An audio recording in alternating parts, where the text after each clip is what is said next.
I played the tard card. I'm sorry. Now I have my mic and it's even plugged in. But to make up for my errors thus far this evening, we have like a million stories to talk about. We had a lot going on today.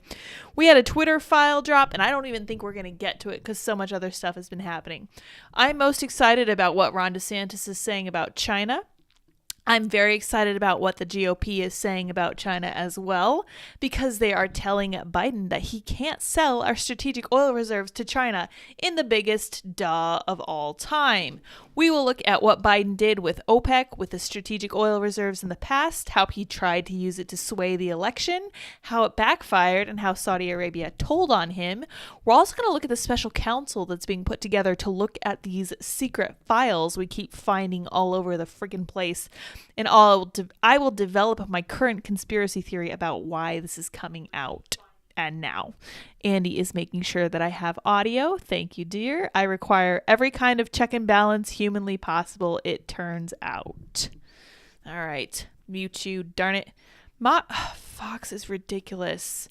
They don't like the pop-up blocker, so they pop something up that requires me to constantly refresh to get around it. Oh my gosh, I'm just not going to use Fox, period. I won't give you traffic. Well, I really wanted to read this article. Okay, hold on a second. I got to fix this. Go away, pop-up. Yep. They get to put this pop-up on front of their site, and they don't let you look at it unless you disable your pop-up blocker. That's not going to happen. You just push escape like 500 times in a row, and you're golden. And that worked. Thank goodness. All right, it is now 6 o'clock p.m. If you're just now joining us, we had a very disjointed start. It's entirely my fault, not Andy's fault. But now we have sound. I have a mic. We have everything we need to get started. So let's jump into it. We're going to start with a story about Ron DeSantis because I enjoy stories about DeSantis because they always make me feel like everything's going to be okay. This one is about DeSantis warning China real estate investments are gobbling up the land, and this is not in Florida's best interest. Florida Governor Ron DeSantis proposes abolishing Chinese real estate investments in the Sunshine State. Why aren't all Republican governors doing this? Florida Republican Governor Ron DeSantis has sent a warning to Chinese investors to stay out of the Sunshine State and threatened to take additional action to drive out the Chinese Communist Party. Chinese Community Party? I've not heard of that party. Fox needs a copy editor, apparently. CCP influence. I applaud the governor's leadership on this issue when we have a Biden administration with their globalist policies.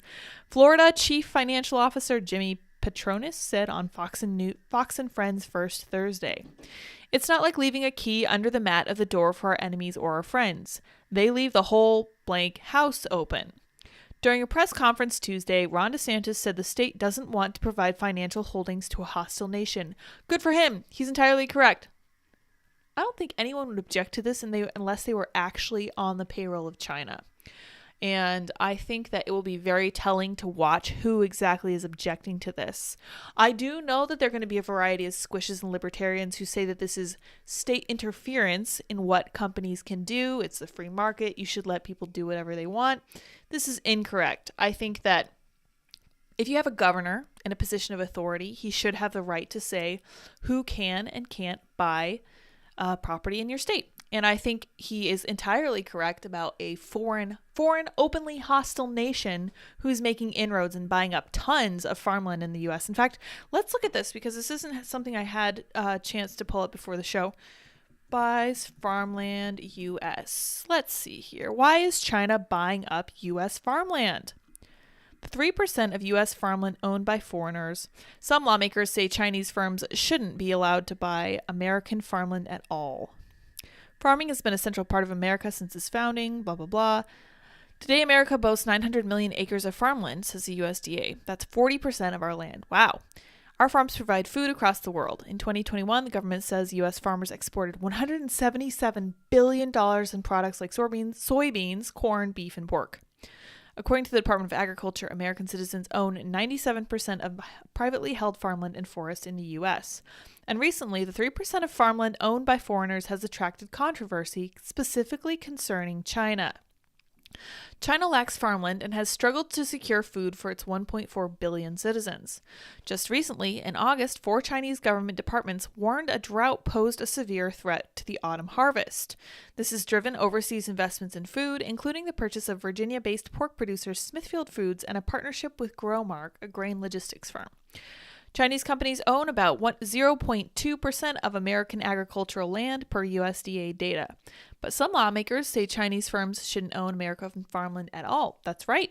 That's exactly what Ron DeSantis says, and I think he's entirely correct. Because China is so adversarial to the U.S., and it's pretty clear that we're in a sort of information war with them as far as TikTok is concerned, and all of this stuff is kind of pointing to the fact that China has way too much of an influence on American everything, from American culture and society with how TikTok works, and the fact that it's more like fentanyl than spinach, which they give their version of TikTok is like spinach, and the version they give the US is like fentanyl.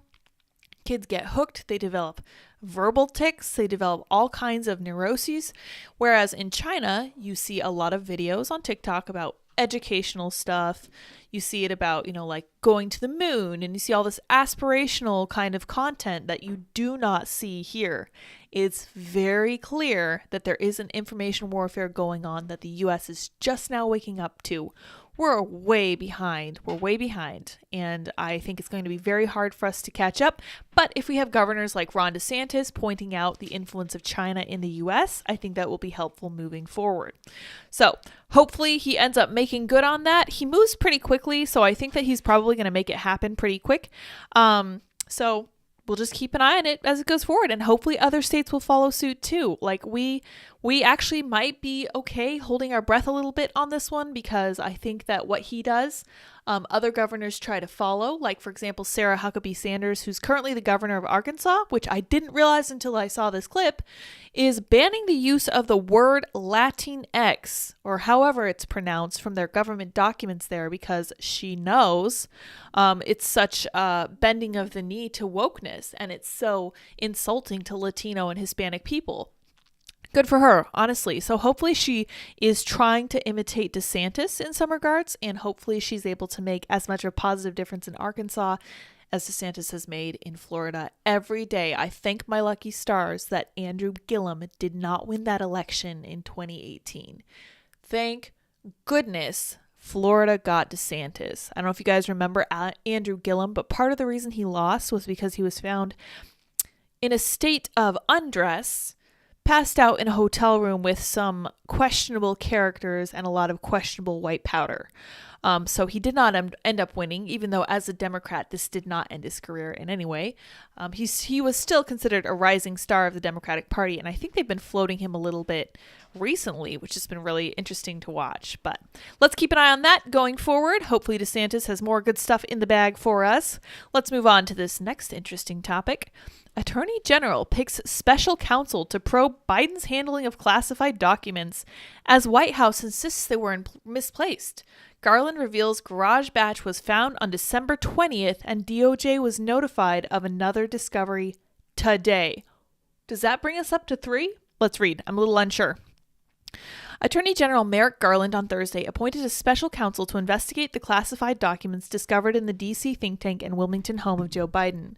Robert K. Hur, H-U-R, a former federal prosecutor appointed to the position by Donald Trump, oh snap, was selected to fill the role. Good, I'm glad. Hopefully Merrick Garland is trying to make this as bipartisan as humanly possible. The White House said they will cooperate with Hur. They're saying Kerr, K-U-R. Oh my gosh, people, copy editors, please. And are confident the investigation will show the files were inadvertently misplaced. Oh, maybe not. This appointment underscores for the public the department's commitment to both independence and accountability in particularly sensitive matters and to making decisions indisputably guided only by the facts and law, Garland said.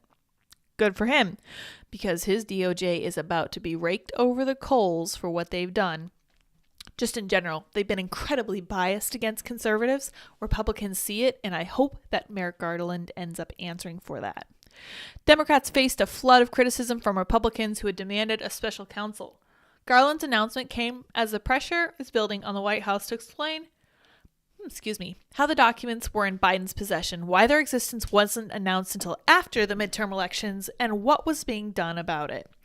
We're confident that a thorough review will show that these documents were inadvertently misplaced by the president, and his lawyers acted promptly upon discovery of this mistake, Richard Sauber, White House special counsel, said in a statement about her appointment.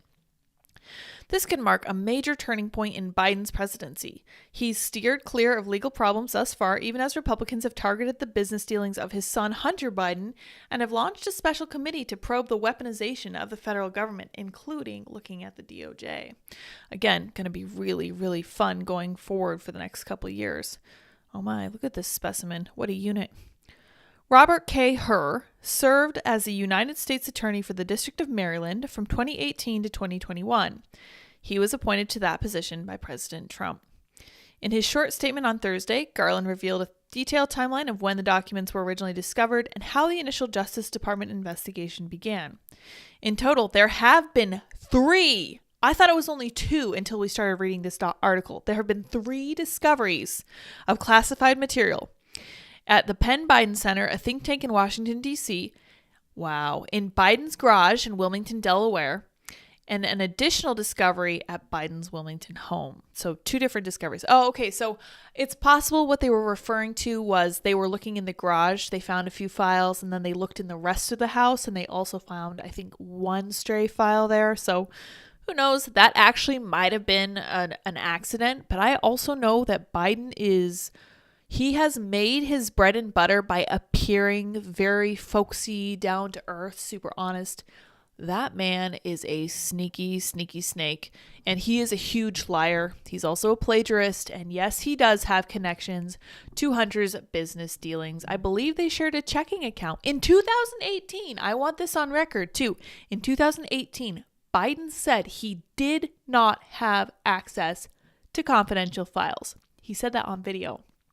So maybe he forgot that he said that, but he hasn't really issued any kind of defense for this. He said that his lawyers told him not to talk about it. Very smart move on his end, but from my understanding, they're probably going to make the case that he obviously was maybe forgetful, didn't mean to, one of his aides did this. They're probably going to try to blame someone else, but underlying this, I think, is the strategy that they want to get rid of Biden before 2024. And I think this might be their way of doing it. Now, I don't know anything for sure. This has just been kind of brewing at the back of my mind because one of the things that they've been saying, for example, on The View, and I've seen this on Twitter from, private users, they think, I don't know if this is a good faith statement, but they honestly seem to believe that Republicans might have planted these files on Biden. Well, I was going to see if I could find this, but I have so many tabs open, I don't think I can add anything more into the mix. But yeah, there was a congressman who said that he thought that Republicans might have done this, and they were talking about this on The View because they cannot believe that there's any way that Biden could have done this. Let's run through the timeline, and we'll move on to our next topic. Timeline of Biden document discovery and initial investigation. November 2nd. 10 classified documents were found at the Penn Biden Center, a think tank in Washington, D.C., by President Joe Biden's lawyers. A think tank that was heavily funded by China. I just want it known. November 3. I can't count on my fingers. I don't know what's wrong with me. November 3. The National Archives was notified of the discovery. Okay, so next day. That's good. November 4. The National Archives Office of Inspector General contacted a prosecutor at the Department of Justice and told them that classified material had been discovered at the Penn Biden Center. The documents were secured at an archives facility. November 8th was the midterm election. November 9th, the FBI commenced an assessment to determine whether classified material had been mishandled.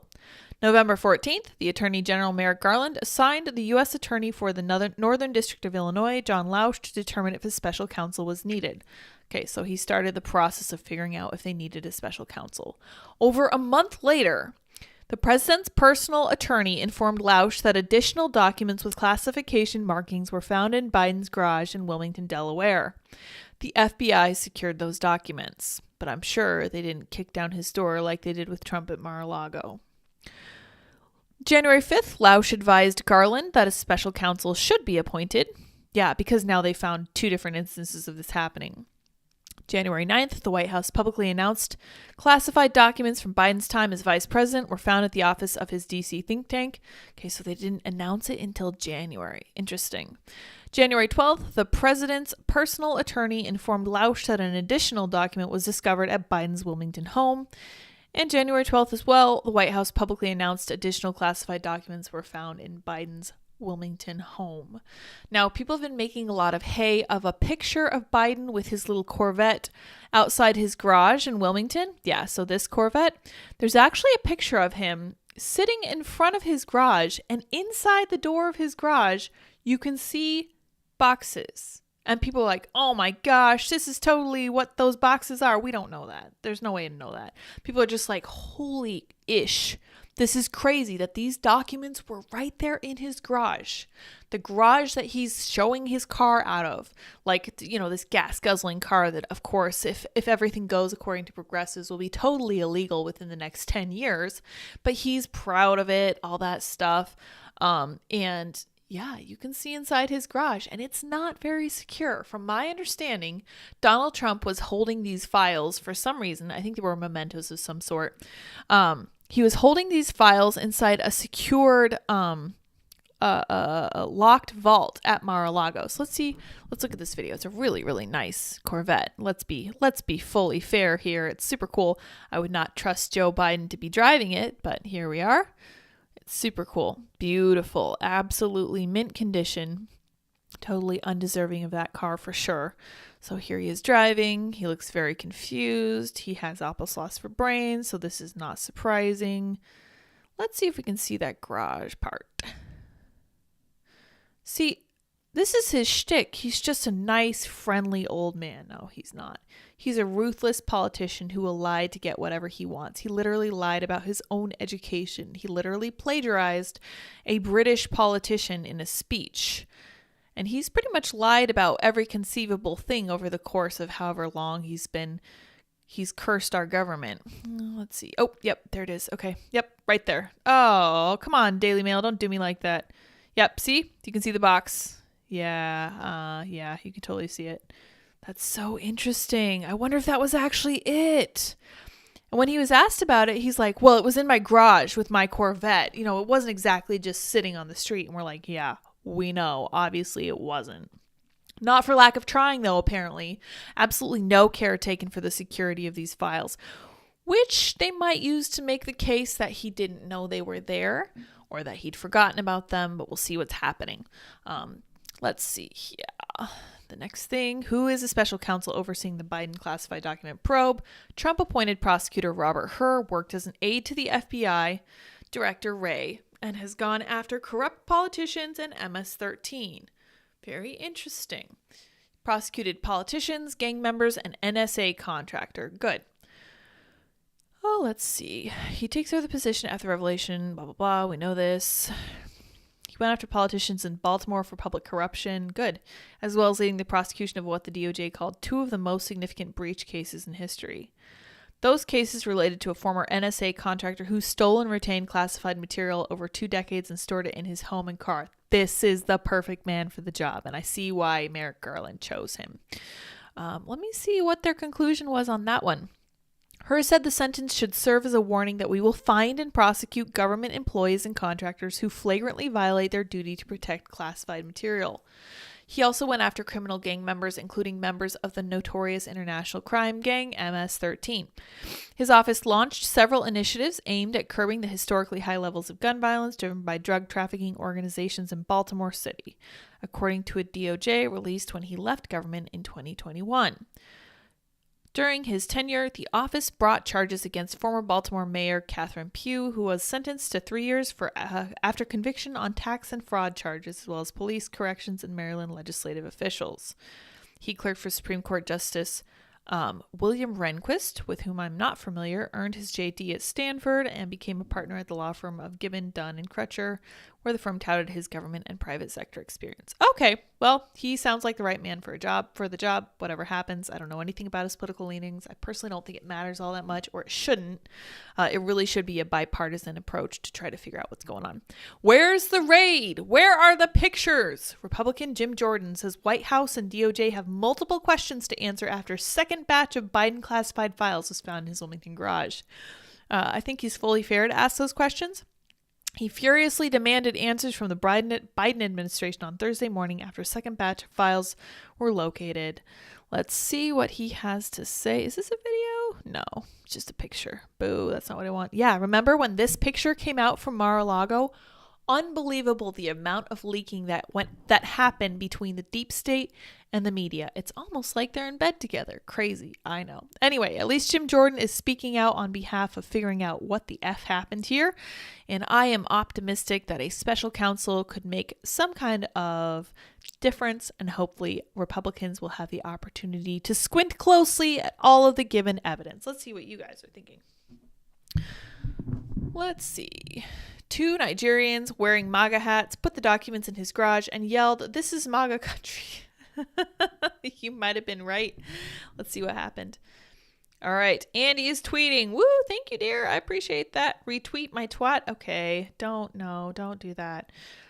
St. Miles says, I just screenshot it before the pop-up comes up. So the problem is that I'm trying to look at the full article, and when the stupid little pop-up thing comes up telling me to turn off my pop-up blocker, ironically enough, I have to find a way around it. And I found during my time at Timcast that in order to get rid of it, you have to stop it loading fully. So you get the full article, but you have to get rid of that little layer of annoying pop-upness that Fox and some other sites like to put over to try to push you to get rid of your pop-up blocker. It's never going to happen. DeSantis is a Chad, 100%. Can we also tell Bill Gates and Nancy Pelosi they can't buy land in Florida? That's a really good question.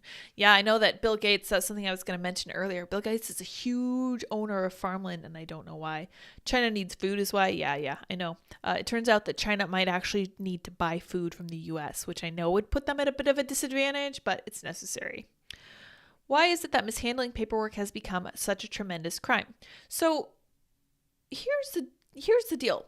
When President Trump was in office, when any president is in office, the fact of the matter is that they can declassify anything they want. Now, the archive system can request those files back, and apparently Trump was being resistant to that idea, which was part of the reason that the FBI went in, and because the deep state, the DOJ, and the media are all in bed together in a disgusting kind of incestuous relationship, that was immediately leaked, including pictures of the files themselves, which at some point, the mainstream media decided to tell everyone were actual nuclear codes in the most insane twist of insanity, right up there with Russiagate. Total nonsense. Utter nonsense. There's no reason for Donald Trump to have the nuclear codes and take them with him, much less try to sell them or something, because from my understanding, the nuclear codes change very frequently because they wanted to be secure. Obviously, I don't even know what having the nuclear codes would do. It would just be like a string of numbers, almost like a Bitcoin wallet probably, that you can't do anything with if you don't have the actual application or the tools to make something happen. I don't know. The reason is that we expect the same rules for people, whether they're Republicans or Democrats.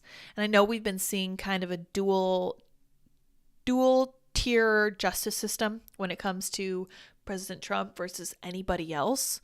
And we need that to stop, because that's not okay. That's telling people that they can't expect justice if they are to go in front of the justice system. That's a serious issue. They've been following Saul Alinsky's rules for radicals all this time. Accuse your opponent of that which you are guilty. Exactly, 100%. Oh, it jumped. What happened? How come you're not on Timcast anymore? Sorry if you already answered this. Sure. I'm not on Timcast anymore because we moved to be closer to Andy's family. I was there for a full 3 years. I helped get the channel to over 1 million subscribers, which I viewed as like a huge accomplishment. Really grateful for my time there. I literally met Andy there. So glad for all the chance to do that. And I actually went on Timcast IRL before I left. It was really fun. I got to be on with Jessica Vaughn, and I don't remember the name of the other man, but he was very, very funny. Rusty Rusty Rails. I want to say Rusty Shackelford, but that's probably because I've been watching too much King of the Hill. I think it was Rusty Rails. He was very, very funny. And Jessica, of course, is a lovely lady. And we just had a great time BSing and having fun on a Friday night. But yeah, great times at Timcast. And we're on to newer things, trying to build our own family. Still a little behind. Have we gotten to the new law about how the war crimes that were signed during Zelensky's visit to Washington? No, I hadn't seen that. I'll look it up. So the picture of Hunter's driver's license found on his laptop had that same address where they found the second set of documents. I saw the picture of Hunter's license. So we'll probably get into that if more developments turn up overnight tomorrow. They've been following, Zelensky. Oh my gosh. That story sank when he confessed on live TV. Remote controlled by someone else. This has been going on for a long time. Yeah, so speaking of remote controlled by someone else, I don't know what you're referring to, Dad says stuff, but the fact of the matter is that my dad told me this a long time ago. There are little things, and I'm sure Andy could tell you more in much more technical terms, but there are little devices you can use to drive up and down a suburban street, and you click the button, and if you do it correctly, you can open garage doors that are remote controlled. So electronically controlled remote garages can be opened and can be accessed by literally anyone with the correct device. And as you can see, Joe Biden had these boxes. If these are the boxes in question, even if they weren't, it's just like inside the garage, inside a little closet or cubby hole. Seriously, not secure. And it kind of amazes me that he keeps such a nice garage there. Although admittedly, I'm sure he has a little bit of land. So there's probably not just people driving up and down the street who can access it. This has been going on for a long time, 100%. Take it easy on Joe. He lost his son Beau 3 times. They don't have visitor logs for that place. So at Biden's residence in Delaware, Republicans are really going after them because they did not keep track of everybody who stopped by there. Not only that, Biden has been there a lot over the course of his presidency. I commented this on Twitter, but I feel like I'm falling into a deep well of corruption. I have never seen a presidency as corrupt as Joe Biden, and he's not particularly clever about disguising it. If he were a Republican, he would not be in office. He would have been impeached, and he relies so heavily on the media and the deep state being in his favor that if they ever decide to turn on him even the tiniest bit, he's going to be so screwed. To the degree that I think he would probably end up in jail or at least on some kind of severe, reprimand for what he did. And between him and Hunter, I don't think there's no doubt in my mind that there's some serious corruption there. Top Gunny says, $5 worth. Hunter Biden claimed the same house as his primary resident on a background check. Yeah, interesting. Early spicy. The Red Bike Master, thank you, sir. Biden wasn't POTUS. That's one reason his case is more serious. Yeah, and in 2018, when these files were supposedly from the initial batch, the first batch he said, he was on camera, and he said that he didn't have any access to confidential material. But he did. You cannot watch too much King of the Hill. Oh yeah, garage doors are easy. Exactly. Heck, Veritasium on Twitter, YouTube used a kid's toy. Oh my gosh, yeah, no kidding. Work in Delaware. Basement dweller. Are you referring to Hunter Biden? Hi, Lids. Hope you're well. Just got a job offer today. Thank you. I am doing well. I am so glad to hear that you got a job offer today. If you are worried about finding work for employers who don't hate your guts, you should look at redballoon.org. They go through and they try to find employers who are amenable to conservative policies. And this is conservative values, not just policies. This is someone that Public Square teams up with. It's very important to both of these organizations that we build a parallel economy, and that means working for people who don't hate us. So let's move on. We're going to talk about the frailty of our whole infrastructure system, because the engineer who brought America to its knees, the FAA flight grounding debacle that stranded tens of thousands for hours and paralyzed the nation, was caused by one employee who replaced the wrong file. Can you imagine being that guy? Now that's a bad day. Holy crap. More than 11,300 flights were delayed or canceled Wednesday morning after an FAA system meltdown that prompted a grounding order. Close to 600 flights were delayed by midday Thursday as the system experienced hangover from Wednesday's chaos. Yeah, no kidding. It's very much a domino effect when you interrupt that many flights, connecting flights, luggage, all that stuff. The corrupted file that caused the disastrous glitch was inserted by an engineer who didn't realize his mistake. Wow. The culprit engineer has yet to be identified. Engineers and IT teams are working feverishly to prevent the system from crashing again today, as they also scramble to figure out if there are any similar systems that could fail so easily. Wow, look at these pictures. Oh my gosh. I hope that none of you guys were traveling over the course of this, because this was just insane. We literally have never seen anything like this, and I just feel so bad for people. That's wretched. That really interrupts your whole life. That can interrupt your job. It can interrupt your family. There's just no excuse for this kind of thing. But the fact is that the American systems are okay. So let's watch this real fast, and then we'll talk about the frailty of the U.S. system. Let me turn this up. Come on, give me some audio. There you go.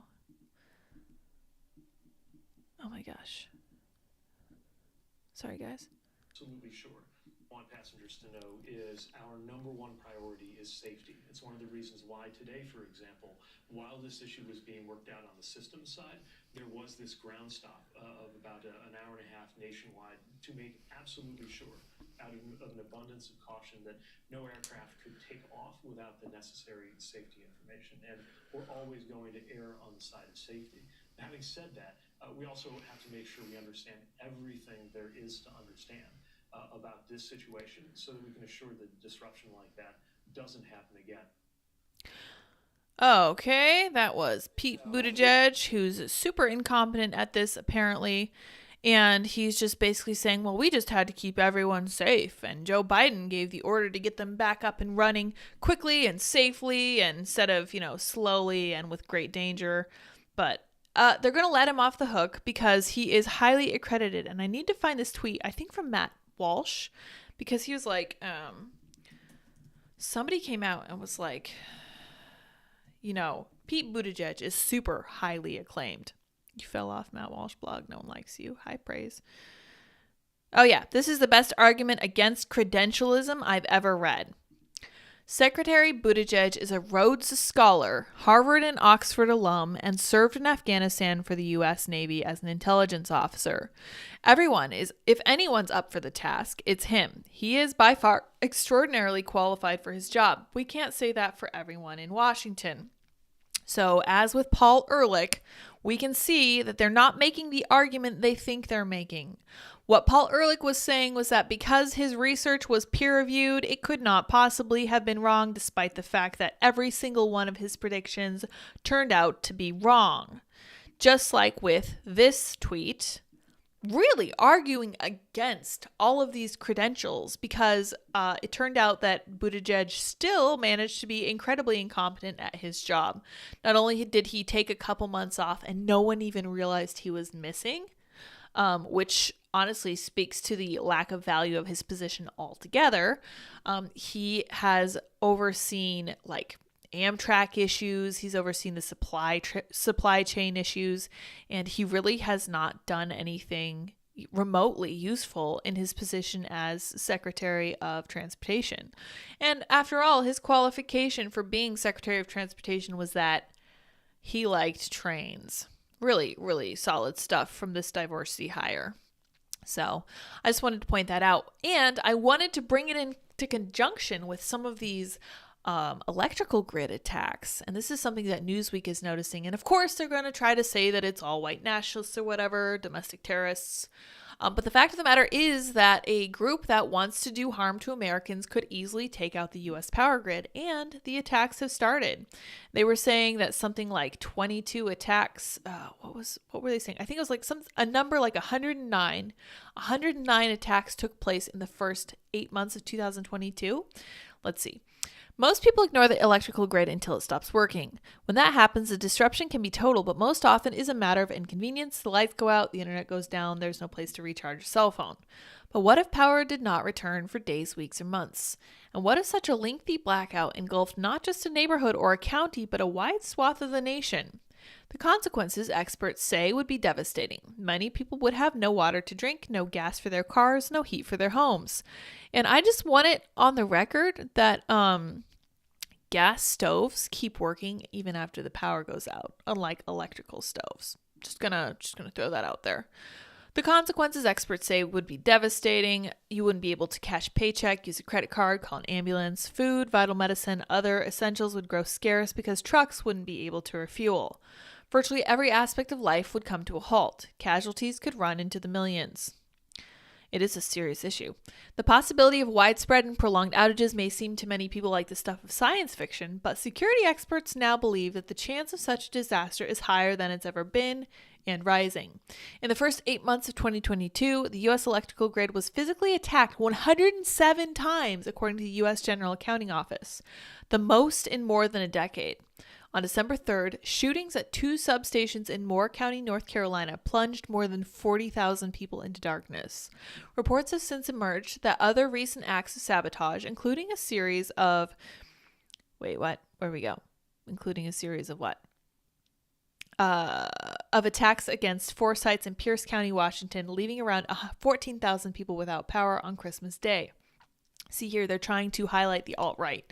I don't think that the alt-right is doing this. I am suspicious that where China is waging information warfare on us, I think, and I could be wrong, I think that this might be Russia's doing. I think this might be how Russia is trying to make this happen, because I don't know if you guys recall, but Russia tried to play the information warfare card during the 2016 election. And now the mainstream media, after highly overhyping all of it for the better part of like 5 years, now admits that Russian bot farms and whatnot and propaganda that they put on Facebook or whatever really didn't do anything, especially on Twitter where people's minds are already made up.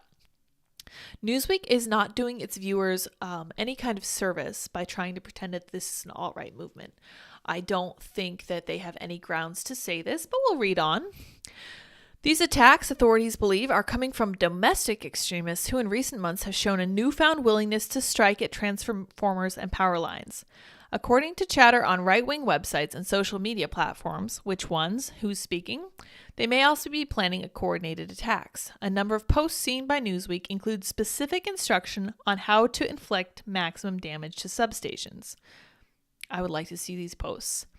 The U.S. electrical grid is highly vulnerable to domestic terrorism in a way that is reminiscent of the airlines before the 9/11 attacks on 2001. Although we've just seen airlines grounded by one misplaced file, so the frailty is still there. The hundreds of thousands of miles of high-voltage power lines and tens of thousands of transmission substations that make up the power network are, practically speaking, impossible to police. Yeah. And regulators and operators are not prepared adequately for the possibility of concerted attack by domestic terrorists. It's an open secret among security mavens that homegrown terrorists could easily pull off an operation that results in widespread outages and a significant loss of life. All it would take, they say, is a series of modestly coordinated, relatively low-tech strikes against a key few nodes of the network. If you have a physical attack that damages equipment, it can take weeks, months, or years to repair that equipment, said Michael Mabee, a former U.S. Army Command Sergeant Major and expert in power infrastructure vulnerability. If enough of these transformers are destroyed in a physical attack, we would have a long-term, wide-scale blackout, and the deaths would be in the tens of thousands, hundreds of thousands, or millions. The Moore County attack in particular has experts worried. It causes a serious disruption to service, the assailants have not been caught, and it seems to be part of a broad escalation. Possibility of more such attacks in a coordinated fashion designed to cause irreparable damage to the grids poses an existential threat to the United States, says Mabee. And that's part of the reason that I have a hard time believing that these are alt-right groups who are trying to do this. It looks to me much more like foreign influence, and I would be willing to bet where the media was wrong about Russian bots on Twitter and in Facebook. They might also be wrong about maybe Russia's going on the ground in the US. Who knows? Russia might also not be high-tech enough to make that happen, but they could be paying someone to do it. China could also be paying somebody to do it. China has a vast network of systems to pay people to do stuff they want to do. On YouTube, they call them the 50-cent army, if I recall correctly. And they are just people who get a little bit of money from the Chinese government and think nothing of it. They'll do whatever they ask. It could be a combination of factors too. It could be Russia and China and domestic terrorism. Although I'm not sure what motivation the alt-right would have for making these kinds of attacks. If you guys can give me ideas, I would welcome that for sure. Let's see the conclusion of this article. And I just wanted to drive home how frail the U.S. infrastructure really is, because even back to when my dad was growing up, they actually had a bug out cabin up in the mountains in New Mexico, because my grandparents were afraid of a trucker strike, which is always a valid concern. Now, my dad was concerned about EMPs that would shut down electrical devices, which still a huge concern, still seriously something that nobody ever talks about. So trucker strikes can still happen. EMPs can obviously happen. And then, of course, you have all these foreign countries who might be looking to weaken us for sure. Let's see here. The first really big attack could be the last big attack, because that's it for America. Lights out. Interesting. I do think that this needs to be drawn attention. Domestic terrorists pose an existential threat to the nation's electrical grid. The attacks have already started. I want to know why Newsweek thinks these are all because of domestic terrorists, because 107 attacks in the first 8 months of 2022, that's no joke. And I don't think looking at one or two, far-right Pepe chats on Telegram is going to tell you enough about 107 different instances of attacks. Just don't think that's enough information, but leave it to the media to not dig far enough down as long as it applies to their personal belief system. Let's see what you guys are thinking. You guys, we have some really smart people in the chat, people who pay attention to all this stuff, including truckers. You cannot watch too much King of the Hill. That's 100% true. I agree with you. Garage doors are easy. I understand we can't have a two-tiered system, and I get that it's time to wield government, but why is the paperwork crime what the media is gravitating to? Because it's easier than looking at other stuff, and it's in some ways more dramatic, certainly the Trump aspect. Code catchers, yep. Veritasium on, yep, okay. Voice to text is not working again. That's interesting. Confidential files can be gone in 60 seconds. Somebody says fired. I think you have top chat and not live chat. Oh, that's possible. Oh, you're right. There we go. Live chat. There we go. Okay, now we're in business. All right, we're going back. Okay, here's where we were. There we go. I'm glad you're streaming so regularly now, Lydia. Much appreciated. I'm happy to be doing it. I'm really hoping to be able to get my live streams up as a podcast. If I do, I'll definitely let you guys know. Guys, he was on maternity leave. Yes, that's exactly what Pete Buttigieg was doing. Pete Buttigieg. Sent my conspiracy theory on the airline to Andy tweet. Oh, cool. It's hailing the same playbook as the TV show Numbers. Interesting. Highly educated idiots are running/ruining the country. Yeah, 100%. Oh, the failures of credentialism. It's delightful. He doesn't count as a diversity hire. He's a cis white male. They've booted gay people from the intersectional period. Yeah, they certainly have with lesbians. I will tell you that right now. They've thrown that demographic right under the bus in favor of trans women, and in favor of, you want to talk about the patriarchy winning. When guys got into, female spaces, that was definitely how they did it. Diversity of fuel is always the best plan, 100%. Yes, us trucks got a diesel, 100%. Even a blackout of 24 hours would be devastating for a lot of people. If the hospital lost power and their backup generators did not work, it would be curtains for hundreds of people in one city, 100%. You need oxygen for people. You need respirators. You need iron lungs, whatever. You need all kinds of stuff to perform surgeries and keep people going. It's a serious issue. And with an EMP, you could shut off somebody's pacemaker and kill them on the spot. So it's nothing to sneeze at. North Carolina Power Station was near military. Ah, interesting. It could be both too. Oh, for sure. I think it's China via Antifa. Oh, these are very good ideas. That really kind of actually makes sense. There's no southern border. Domestic equals foreign. Yeah, so without a southern border, anybody can be coming up from Mexico and just be like going to town on American power grids. And that wouldn't surprise me if that were actually linked there. That's a very interesting point. Lots of Russian truckers in use. Let's see. though I really doubt that the right wing is attacking power stations. Yeah, I would want to know why. Why would they be attacking power stations? That, to me, it doesn't check out. Doesn't pass the sniff test. Dad says tribalism BS, 100%. Oh, it's so interesting that our convenient political enemy, the extreme right, is behind all of these power grid attacks. Yeah, isn't that convenient? It's especially true if it's a large transformer. They're a huge project to move, requiring specialized trailers, pilot cars, oversized and overweight permits, etc. Yeah, no kidding. Sounds like we should cut some of that red tape so we can get this done more quickly. Practical Engineering on YouTube recently did a series of videos on power grid failures. Cool, I'm going to have to look into that. They always cry about trucker shortages so they can lower the restrictions to allow foreigners to be truckers in the U.S. While there's currently a shortage, it's a lot more nuance in that. Yeah, 100%. 107 attacks on the power grid in 2022 in the first 8 months of last year. Yeah. Water supply is vital, 100%. You need to have your own well. You need to have your own generators. You do definitely need a gas stove, no matter what people are saying now. There's a $5,600 military surplus torpedo heater that runs on gas, kerosene, diesel, and JP8 that's perfect for heating a greenhouse. Oh, that's awesome. That's really cool. I think we're going to have to get into that as we get settled into our new place, for sure. I personally emailed the White House during Trump about the EMP weakness. Then I've seen something about him addressing it, but don't know what he did. Oh, interesting. I'll have to look at that too. I personally emailed. Okay, yeah. Glad to see you, Lydia. Glad to see you too, Kevin. Thank you for joining us, for sure. We always appreciate a Kevin in the chat. If the left is accusing the right of the grid attacks, then they already know it's actually the left. Always accuse the right of what they're doing. Maybe, maybe not. It might not be domestic at all. That's my theory. All right, on to the next thing. This is very good news.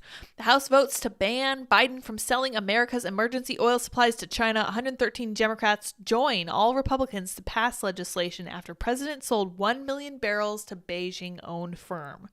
This looks and smells like Joe Biden being a traitor. This looks borderline treasonous to me. All Republicans voted for the bill and 113 Democrats joined them. That's good bipartisanness. Biden tapped the strategic petroleum reserve for 200 million barrels of oil after Russia's war on Ukraine sent fuel prices skyrocketing. Also his horrible domestic policy. Democratic Rep. Chrissy Houlihan said the bill doesn't go far enough because it doesn't ban sales to the rest of America's adversaries. That's a great point. I wanted to raise this to your attention. U.S. sells oil reserves as Biden tackles pump prices ahead of elections. This was 100% political, to a degree that I've never seen before. In fact, Biden did a little bit of quid pro quo with Saudi Arabia right before the election in a bid to bring the prices down. And he did blame this all on Russia, but we also know that his domestic policies were insanely bad and drove the price up for everything, not just gas. Biden administration asked Saudi Arabia to postpone OPEC decision by a month, Saudis say. The Biden administration asked Saudi Arabia, the de facto leader of oil producer group OPEC, to delay its decision on oil output by a month, the kingdom said in a statement.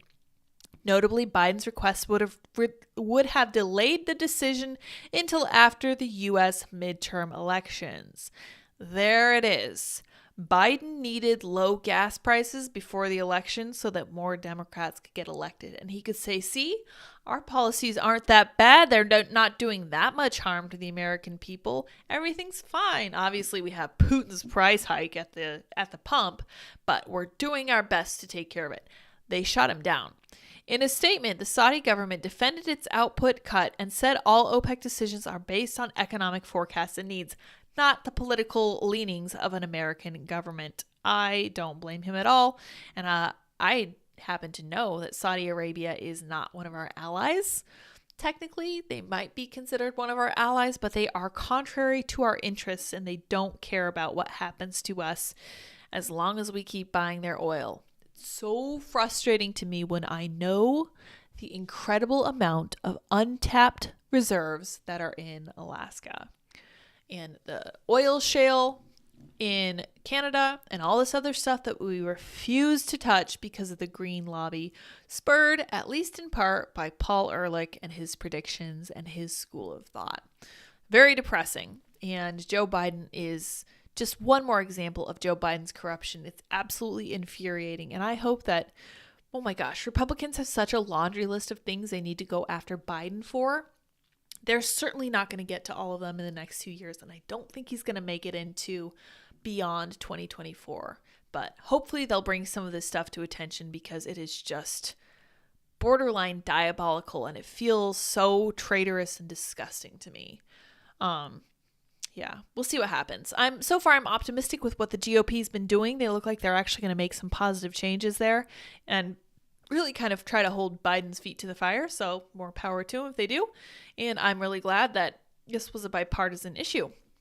All right, so we're going to get into the last 3 stories I had here. We might not get to all 3 of them because we only got about 13 minutes left. We're probably not going to do that one. I moved it to the last. But we're going to look at this. Maryland Catholic Hospital, owned by the University of Maryland, discriminated against transgender patient by refusing to perform a hysterectomy as part of their gender transition, a judge rules. This is a loss in the fight against ideology, between ideology and religion. So let's read more. A judge ruled Friday that a Maryland Catholic hospital discriminated against a transgender patient by refusing to perform gender-affirming surgery. Gender-affirming. Jesse Hammonds, 33, filed a lawsuit in 2020 against St. Joseph Medical Center. Hospital officials said they could not perform a hysterectomy due to their beliefs. Judge Deborah Chasanow on Friday said the hospital, which is owned by the University of Maryland, discriminated against Hammonds. A federal judge has ruled that a Catholic hospital discriminated against a trans patient by refusing to perform. This we know. Officials at St. Joseph Medical Center, which is owned by the University of Maryland, refused to proceed. Okay. Hammonds, who was born a female, brought the suit after the hospital said they could not perform the surgery due to guidelines set out by the National Catholic Bioethics Center. U.S. District Court Judge Deborah Chasanow ruled Friday the hospital's refusal to provide the patient with the gender-affirming surgery was discriminatory. Hammonds, represented by the ACLU, there you go, said the hospital, which received federal funding, refusing to provide the January 2020 surgery was discriminatory. Chasanow agreed, writing in a court opinion, as a matter of law, defendants discriminated against the plaintiff on the basis of sex. Not gender, sex? Interesting. The judge said her opinion released Friday, the hospital is not covered by the Religious Sisters of Mercy injunction and therefore would not be covered under the Religious Freedom Restoration Act. Despite the hospital being privatized by the state's legislature, Chasanow previously ruled that the network's work with the Maryland government makes it a public entity. That's how they get it. Okay, so because they are basically working hand in hand with the Maryland government, this puts them at very much a disadvantage when it comes to like trying to adhere to their religious beliefs, because they are functionally like a branch of the government. And I honestly don't fully blame her for making this ruling. I don't like it. I don't agree with it. I think they had every right to refuse to do this. But the fact that they're taking government money really puts them at a disadvantage going forward. Hopefully they can become privately funded and this will not be an issue anymore. When they canceled Mr. Hammond's medically necessary surgery, okay, there are a lot of issues in that sentence, but let's go on. Defendants thus treated Mr. Hammond's differently from non-transgender patients who require medically necessary hysterectomies for other medical conditions. This was not medically necessary. This hysterectomy was a choice. Hammond's choice to transition to a different gender was just that. It was a choice. This was not medically necessary. I'm sorry. And I think that you could argue on that track and just say, no, it absolutely wasn't medically necessary. What are you talking about? And this person could have easily gone to another hospital. The transgender man later went to another hospital, there you go, and had the procedure done months later. Okay, cool. Took care of it. Free market, baby. In a statement after the judge's opinion was released, Hammonds called the judgment a great win and said he hopes the hospital will do away with a harmful policy.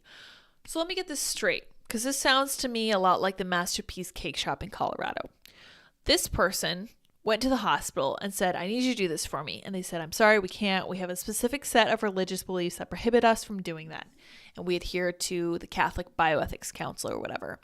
And this person literally went to a different hospital and had it done there. So no harm, no foul. But they chose to sue this hospital because they thought they could win. because they thought that they could push through their ideology through the court system, and probably partly because the hospital is government funded. And the ACLU took this case. I don't know if you guys are familiar with the ACLU, but they are not who they were when they were defending Nazis marching. They are not bipartisan. They are fully ideologically captured. And we're just going to see more of this going forward from them, unfortunately. Let's see what their conclusion is in this article. The University of Maryland Medical System acquired St. Joseph's in 2012, and the hospital said it would hold on to the Catholic identity of the center. Interesting. Well, I don't like that very much, but man, those ACLU people, they are sneaky. I'm not surprised this happened.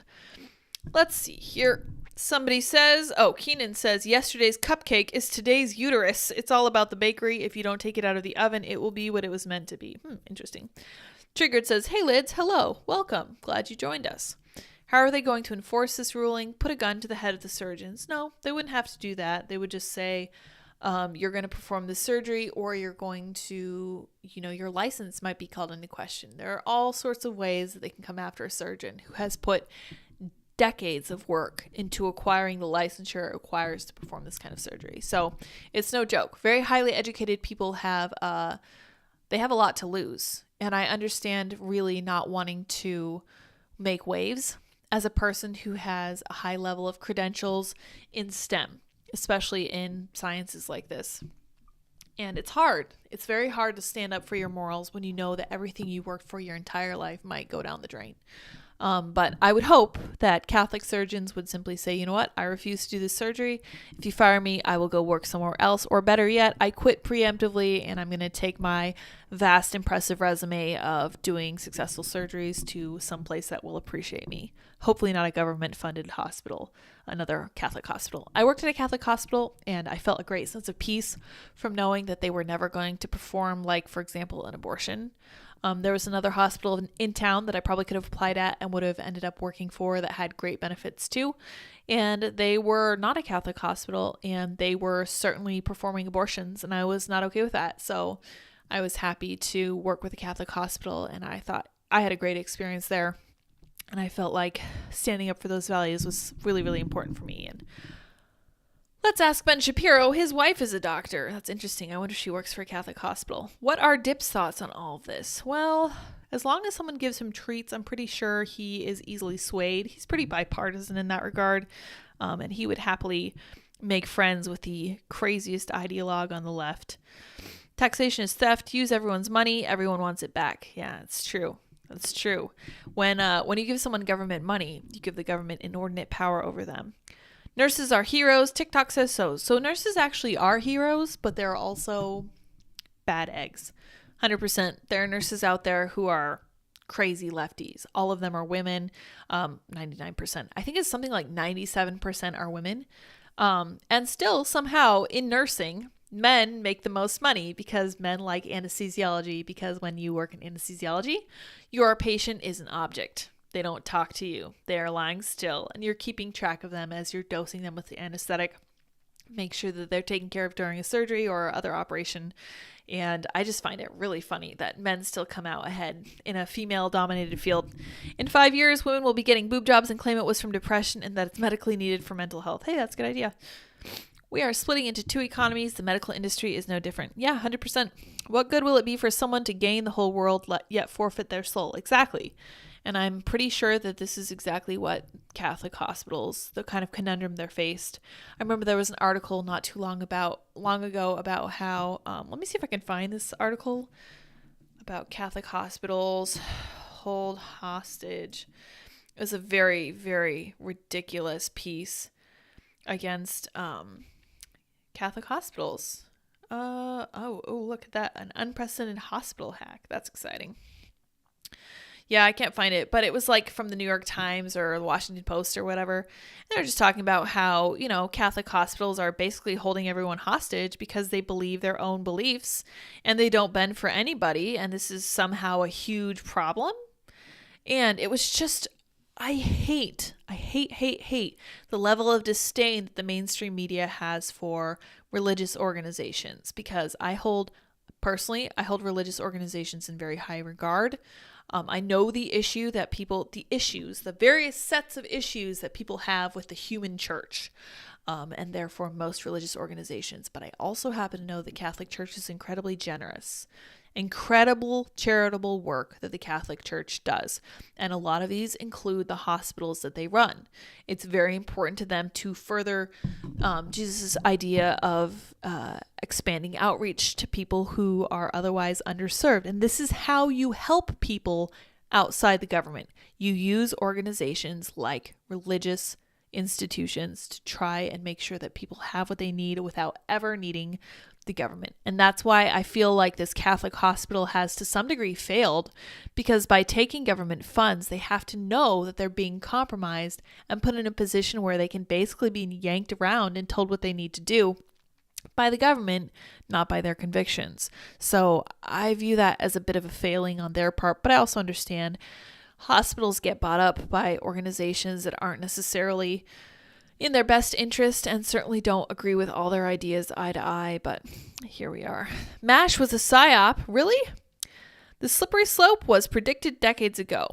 I feel like you need a pit bull puppy, so I'm actually going to write a piece about pit bulls because my views on pit bulls are based on data. They're also based on all the stories. There were 3 stories this week about pit bull attacks. A little girl died in Louisiana. A little boy in Georgia was so badly mauled he may never recover. And a retired football player in South Africa was outright killed by 3 puppies that he'd raised from infancy. And I don't think there is a compelling reason for people to own pit bulls. I really don't. And I know that's a super spicy take, and I don't say it out of any kind of malice. I don't think anybody who owns a pit bull is a bad person. I don't think that pit bulls themselves are bad. I think pit bulls do what pit bulls do. And I think that they were raised to be fighters. And there's a place for that. Certainly, we need fighters in this world, whether they're humans or dogs. But the fact that this little girl was playing dress up in her family's yard, and this pit bull broke into their yard and straight up killed her in a matter of seconds. The fact that this little boy was riding his bike and a pit bull came out of nowhere and dragged him off of it and almost killed him. I've seen the pictures from the hospital. They're stomach churning. They're sticking in my mind right now. And the fact that those 3 dogs that this poor man had owned for their entire lives, he and his wife loved these dogs. They trained them as thoroughly as they could, and they still attacked him and killed him. It breaks my heart, guys. It really does. And I'm not making an emotional appeal. I'm simply looking at the data, and I'm saying this is a risk that I'm not convinced that a polite society should take. So I'm going to break it down in a Substack article, and that's not really the note I wanted to end on, but I felt like I needed to clear it up because people push back so hard on me, and there's very much a sense of defensive that wouldn't be necessary if there weren't anything there. There's certainly something there, and I think that everybody in good faith knows that to be the case. Now, the personal anecdote of mine is cute and sweet, and he would never hurt a fly. Doesn't matter. Family dogs kill children because parents trust them with them. There was a case of a 9-month-old girl who was sitting with her grandma at their house. Her grandma was doing chores. Pitbull came in, killed this girl in a matter of seconds. She was declared dead at the scene. And this was a dog that they trusted. There was a case of an owner who trusted her dog implicitly. She slept with her dog every night. This dog tried to eat her alive. And these stories make my skin crawl. And I don't think that there is a position where we can say it's probably good that this is a good thing to have in society. You know what I mean? I honestly feel like this is a violation of the non-aggression principle for them to be roaming free, where people who have kids. I actually proposed that we put these people who own these pit bulls on an island away from people who have kids, and people thought I was crazy. They're like, you want to send them to concentration camps, you want them to go to gulags. That's total nonsense. There are a lot of really nice islands out there. And I have no reason to believe that people who own pit bulls aren't super nice and who don't really think that their dogs are super rad or whatever and train them very well. But they are a danger, and we got to figure out what we're going to do about it. So I've been thinking about that. So hopefully you guys will read my article and feel free to call me out for sure. I haven't owned a pit bull. That's true.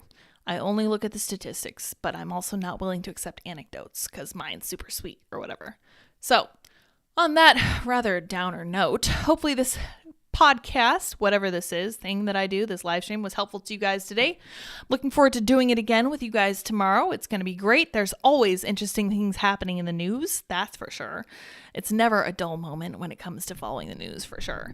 I will see you guys at the same time, same place, and I will try to make sure that I start 5 minutes early so we can have our little recap right at 6. And until next time,